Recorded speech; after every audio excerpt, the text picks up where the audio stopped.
Olá, este é o Por Dentro da Política e eu vou conversar com o deputado Carlos Gianazzi do PSOL. Sempre um prazer, uma satisfação recebê-lo em nosso estúdio. Muito bem-vindo, deputado. Eu que agradeço, Jorge, pelo convite. Vamos prestar contas de mandato, um trabalho de grande envergadura nesta Casa de Leis, mas eu pego um tema em especial, a crise hídrica. O senhor comandou uma audiência pública e trouxe especialistas para falar sobre a questão da falta de água, do rodízio, da contenção de alguns setores aí do abastecimento de água. Deputado, por que o seu mandato está tão preocupado com a questão da crise hídrica? Olha, primeiramente, Jorge, porque nós estamos acompanhando já há um bom tempo, há 2 anos, pelo menos, que nós estamos acompanhando esse debate aqui mesmo na Assembleia Legislativa. E, sobretudo, no ano passado, nós tomamos algumas iniciativas. O nosso mandato protocolou vários requerimentos em várias comissões permanentes aqui da Assembleia Legislativa, convocando a presidente da Sabesp para depor, o secretário de Recursos Hídricos, né? Convidamos aqui o Ministério Público também para apresentar as denúncias que o MP vinha fazendo em relação à falta de gestão nessa área. E no final do ano, inclusive, eu cheguei a protocolar no Ministério Público uma representação pedindo para que o MP imputasse o governador Geraldo Alckmin por crime de responsabilidade. O fato é que essa crise da água não é uma crise produzida pela natureza. Nós não podemos aqui admitir que o governo criminalize a natureza ou São Pedro, dizendo que não está chovendo mais. Logicamente que há uma crise climática no mundo, no planeta. Nós temos a questão do aquecimento global, a questão do desmatamento, principalmente no estado de São Paulo, que infelizmente no final do ano passado a Assembleia Legislativa votou uma lei aqui. Eu votei contra, logicamente, o projeto 219, que aumenta a possibilidade de desmatamento no estado de São Paulo. Então, essa crise da água não é bem uma crise, na verdade, é um colapso. É uma crise, na verdade, produzida politicamente por um governo inoperante, um governo que se pautou pela inércia, pela incúria, pela irresponsabilidade, que nos jogou nessa situação de quase calamidade pública. E a situação pode piorar muito. Então, acho que todos os mandatos devem se debruçar nesse tema e fazer gestões junto ao governo estadual, junto à sociedade. E a Assembleia Legislativa não pode ser omissa, porque o governo estadual foi omisso. Eu digo que houve uma omissão criminosa do governo estadual, porque ele não ofereceu para a população a segurança hídrica. Desde 2004, que o governo já foi alertado, quando dá da autorização para a utilização do sistema Cantareira, a Sabesp, pelo contrato, teria que construir novos reservatórios e captar água de outros mananciais, de outras regiões, porque em 2004 a própria ANA, a Agência Nacional de Água, já tinha detectado que haveria um colapso, que o sistema Cantareira não teria mais condições de abastecer toda a região metropolitana. Ele foi desenhado por uma população menor que é estimada hoje na capital, cerca de 11 milhões, e na Grande São Paulo mais de 20 milhões, deputado? Exatamente. Então o sistema Cantareira não dá mais conta. Houve um crescimento desordenado da região metropolitana, né? E um adensamento fora do comum aqui, porque aqui o que nós temos é a grande especulação imobiliária, a especulação da terra. Não há limite aqui na região metropolitana. E aí nós entramos num processo de colapso. O fato é que em 2004 já havia sinalização, e no contrato feito com a Sabesp, o governo estadual, que é onde houve a autorização da outorga, a Sabesp teria que construir novos reservatórios e captar a água de outros mananciais. Ela teria que apresentar, em 30 meses, teria que apresentar um plano. Não apresentou, o governo não multou, o governo não tomou nenhuma providência, as agências se calaram, as agências reguladoras como a ANA, a Arcesp, o DAE, enfim, todos os organismos que poderiam interferir não cumpriram a sua função. E em 2009 nós tivemos um novo alerta com um documento, um relatório que tinha o título de Cenários Ambientais 2020, que foi um documento produzido pela Secretaria Estadual do Meio Ambiente, esse documento foi elaborado, esse estudo, por 200 especialistas, pesquisadores. Isso em 2009, o senhor está Em falando? 2009, esse documento 2009, esse documento já estava lá, já estava pronto, alertando, inclusive. Alertando o governo de que nós entraríamos, se nada fosse feito, se as medidas não fossem tomadas a tempo. A partir de cenários, né? De cenários.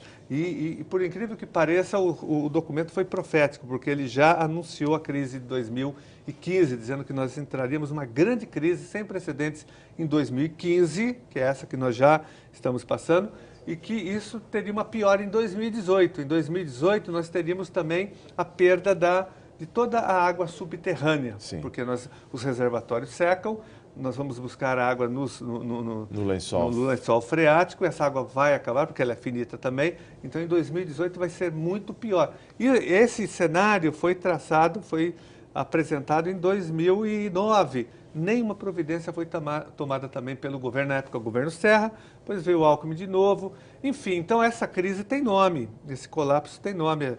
O governador Geraldo Alckmin, a inércia, a inoperância, a irresponsabilidade, leviandade governamental que nos empurra para um grande precipício ambiental e social. É isso que nós estamos denunciando o tempo todo, né? Porque se as medidas tivessem sido tomadas a tempo, nós não estaríamos passando por isso, porque cada vez mais nós vamos ter que conviver com as mudanças climáticas, com as secas, com estiagens prolongadas, isso é fato.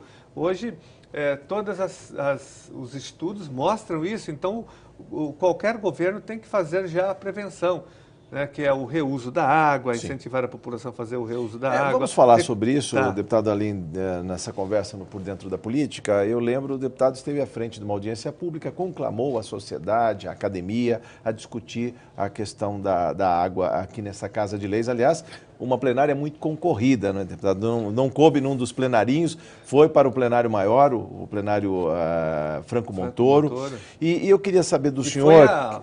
E ela durou 5 horas, foi uma audiência pública com 5 horas de duração, uma das maiores aqui da Assembleia Legislativa. E das mais concorridas, inclusive.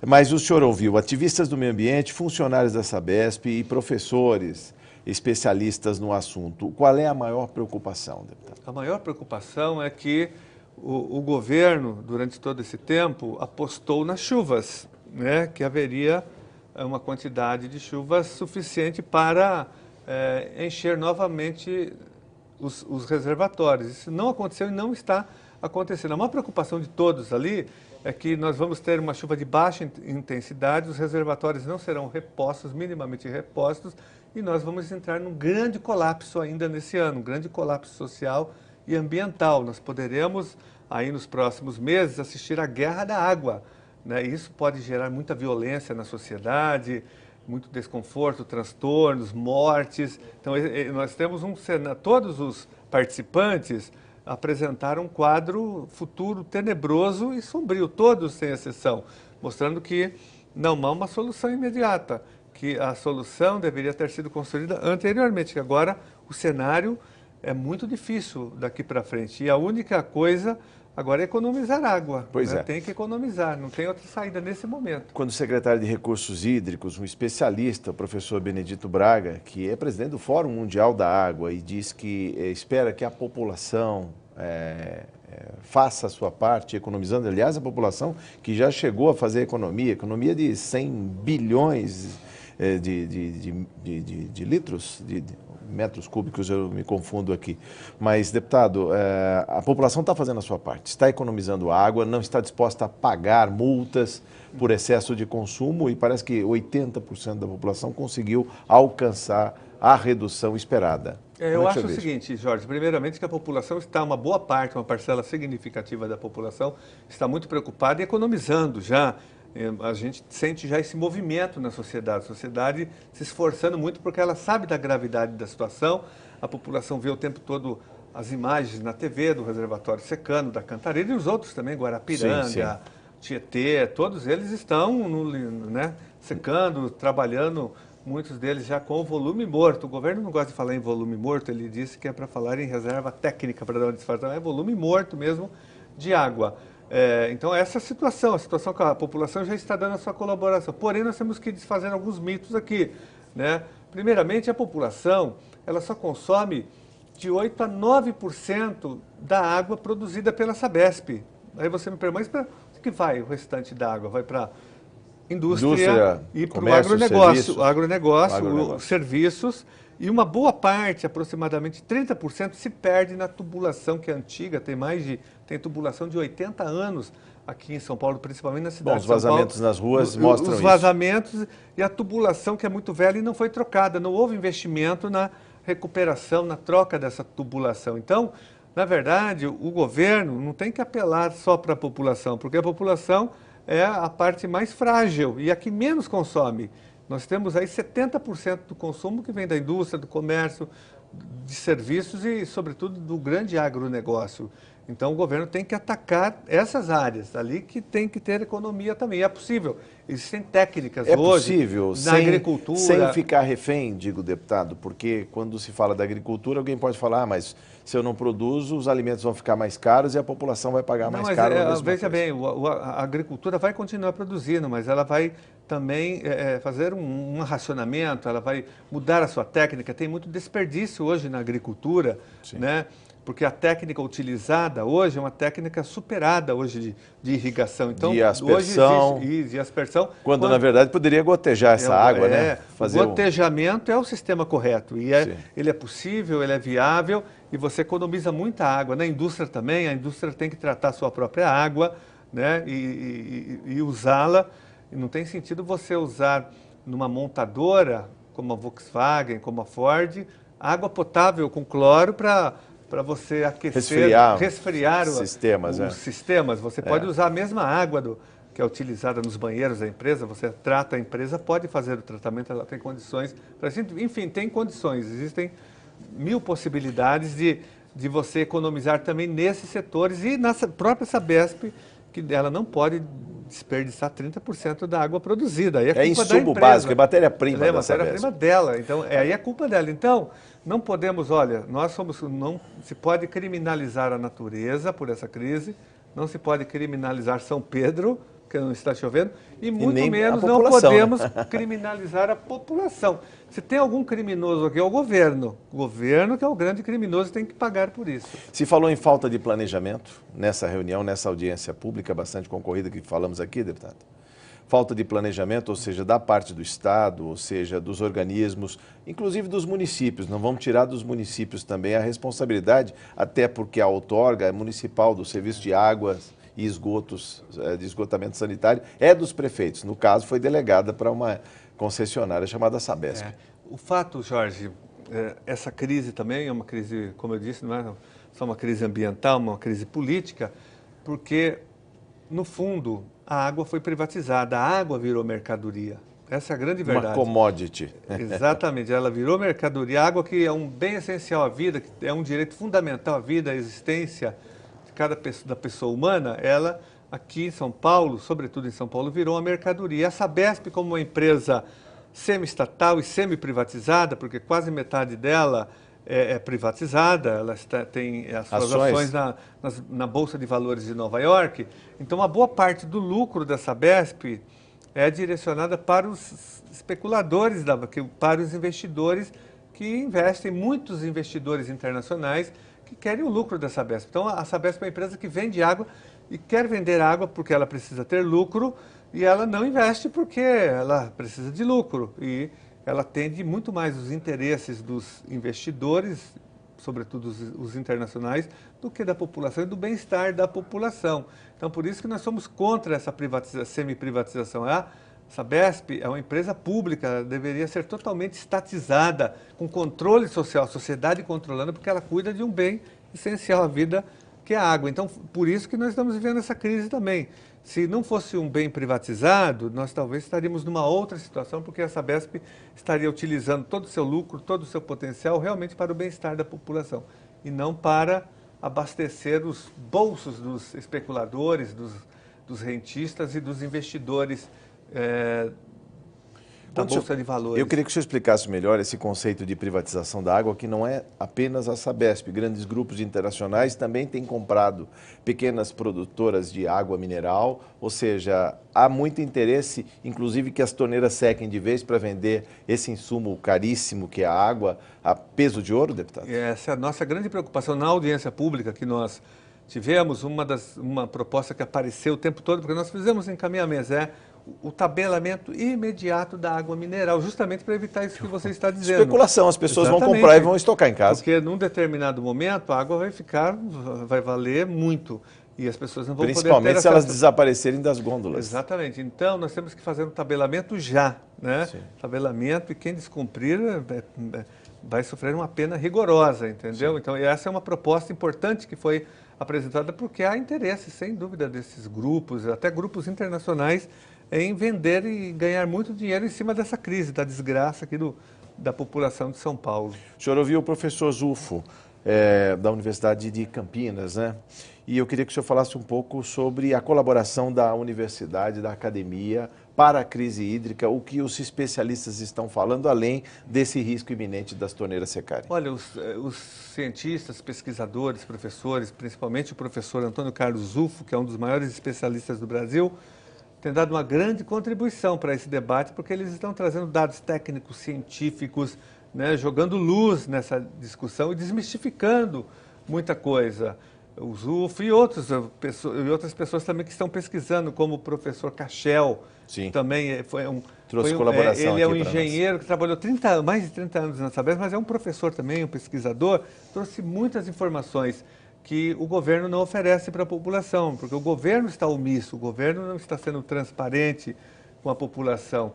Tanto é que saiu agora uma matéria na semana passada, no sábado, agora passado, na Folha de São Paulo, dizendo que o governo está tentando obrigar os funcionários a não falarem sobre a crise, a usar até uma terminologia para não assustar a população. Eles proíbem os funcionários da Sabesp e os dirigentes do governo de utilizar a palavra volume morto. Sim. Então, reserva técnica. Né? Então, não se fala em crise ou colapso do abastecimento, né? Se fala em falta de chuvas, em administração do recurso existente. Não?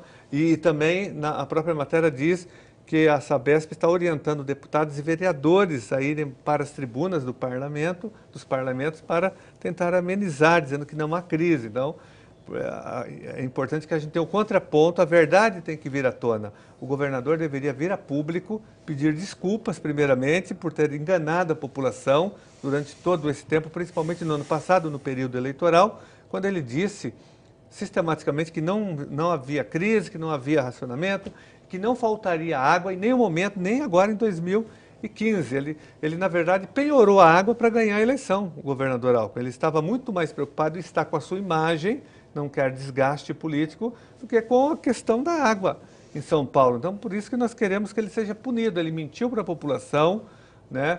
Fraudou, fez declarações fraudulentas e penhorou a água para ganhar a eleição. Ganhou a água, mas deixou a população em estado de calamidade pública. Nesses minutos que nos restam, deputado, antes de falar de um outro assunto do mandato, mas só para fechar, a sociedade civil está mobilizada. Eu vejo aqui a página da Aliança pela Água, são várias entidades da sociedade civil.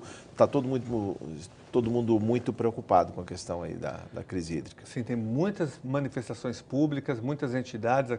Na nossa audiência pública mesmo, a nossa audiência pública foi antecedida por uma grande manifestação que saiu da Avenida Paulista e veio em marcha até a porta, fez um ato aqui na Assembleia Legislativa e depois participou. Então tem vários atos, na semana que vem haverá um grande ato no MASP, aqui na Paulista. Então nós temos, a população já começa a se mobilizar para pressionar o governo a falar a verdade, a oferecer transparência, e tem que apresentar um plano B para a população. Sim.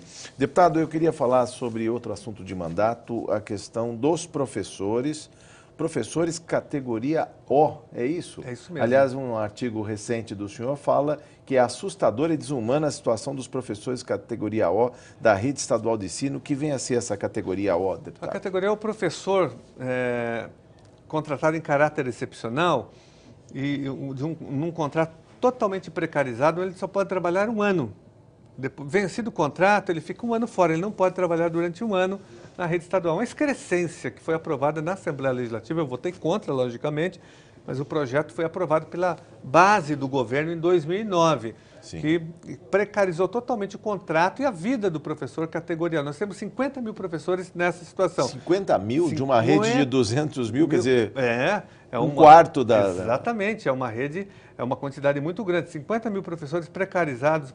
Então, esse professor contratado pela categoria A não tem direito ao IANSP, a assistência médica, não tem direito à aposentadoria por SPPREV.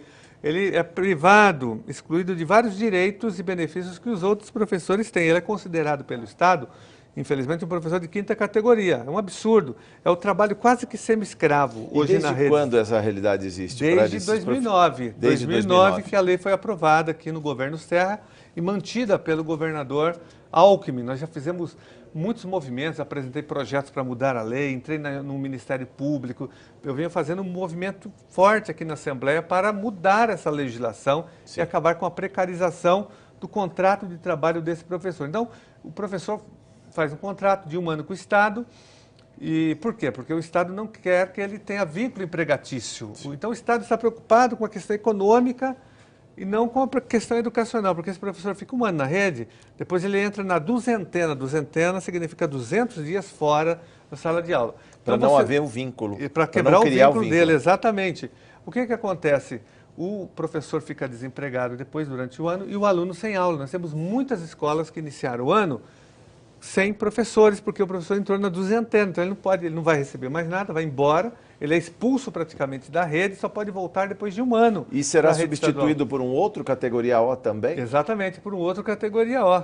Mas isso desestimula o professor a continuar, porque quem que pode trabalhar um ano e ficar um ano parado para depois voltar ganhando salário aviltante? Isso não existe. É um desestímulo que o Estado está produzindo para o professor. E como era a contratação desses profissionais antes da lei, em 2009? Antes da lei, o professor era o professor OFA-CT, era pela lei 500 de 1974, que era uma lei ruim, mas era muito melhor do que essa. Essa piorou. De 74 até 2009, e durante esse tempo houve contratação de professores via concurso. Isso. E esses professores foram ficando à margem, digamos assim. O professor que era contratado antes pela lei 500, ele era também admitido em caráter temporário, mas enquanto não viesse o professor concursado, ele ia ficando. Então, ele tinha uma certa estabilidade ali, porque ele não perdia as aulas. Ele só perdia quando vinha um professor efetivo concursado. Efetivo concursado para aquela vaga.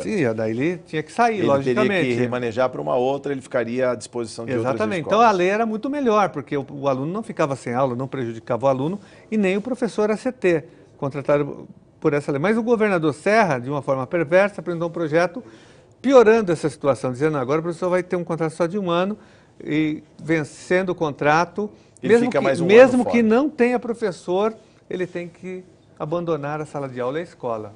Prejuízo e desestímulo para esse profissional e prejuízo também para o aluno, que fica sem o professor. Todos perdem. O professor perde, o aluno perde, a sociedade perde e, sobretudo, as pessoas que pretendem entrar no magistério ficam desestimuladas. Quem que vai trabalhar um ano e depois ficar um ano sem trabalhar? Isso não existe. É um crime o que o governador está fazendo com os professores categoria O. E haveria como abrir concursos públicos para assimilar esses profissionais, esses 25 mil, e levá-los de maneira titular para as vagas remanescentes nas escolas? Essa tem sido a nossa grande luta, né? O concurso público de provas e títulos. Tem que ter concurso de 2 em 2 anos aqui em São Paulo para absorver toda essa demanda de professores, que o professor quer seguir sua carreira, se efetivar. Ele só para substituir os que se aposentam e os que abandonam o magistério, vão trabalhar na indústria, abrem o próprio negócio. A situação está tão ruim no magistério, Jorge, os salários são tão baixos e as condições são tão precárias de trabalho, que por ano 3 mil professores da rede estadual estão pedindo exoneração. Professores efetivos, concursados, que entraram recentemente, ficam 2 meses, 3 meses, 4, 5, quando percebem a gravidade da situação, pedem exoneração, indo para outras redes municipais ou rede particular, ou saem da profissão para outra área. Isso, professor efetivo, eu não estou falando de professores categoria A, O e F, que também saem muitos deles. Então, se nada for feito, daqui a 10 anos, nós vamos ter um apagão da educação do Estado de São Paulo. Não vamos ter mais professores. Voltaremos ao tema. Muito obrigado por sua entrevista. Volte mais vezes ao estúdio da TV Assembleia, deputado. Obrigado, Jorge. Eu conversei com o deputado Carlos Gianazzi do PSOL. Você ficou por dentro da política. Muito obrigado por sua audiência.